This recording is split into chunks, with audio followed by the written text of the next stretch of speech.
Has wire transfer services gone the way of the dinosaurs? We are often asked if scammers still ask for money to be wired via wire transfer services. The short answer to this is yes, but not as often as it once was. There are a few reasons for this.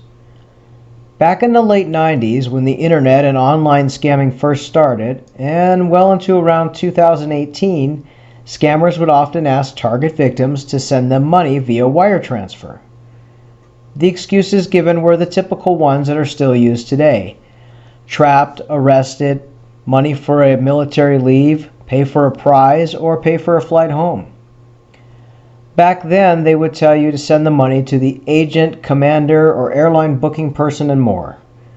The person they had you send money to was almost always the scammer, using their name and country. As these online scams evolved, scammers would begin to use what we know as money mules. Victims who often lived in the States and other countries who would accept the money on behalf of the scammer and then forward the money to the actual scammer. This started as people became aware of online scams and would become suspicious if they were asked to send money to a place known for scams, such as various West African countries. It would raise red flags to target victims, and oftentimes the scammer would never get his money. Many money mules were accepting money without knowing they were helping commit a crime. They were told by the scammer, who used a fake profile, that the person sending them money was an agent or part of an elaborate storyline, and they would go along with it and accept the money and then forward it to the scammer. Wire transfer services started to be held accountable for aiding online scammers by allowing these transfers to go on without the wire transfer clerks being told to ask questions and check into the person wiring the cash.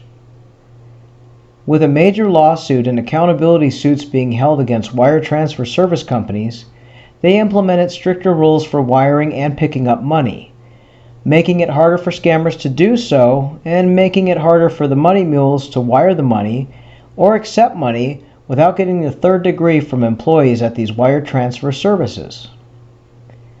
With online banking growing during this entire process, more scammers were having victims open online bank accounts or opening the accounts themselves, often using victims' personal information they've obtained through online, be it through a romance scam or buying and trading the information with other scammers.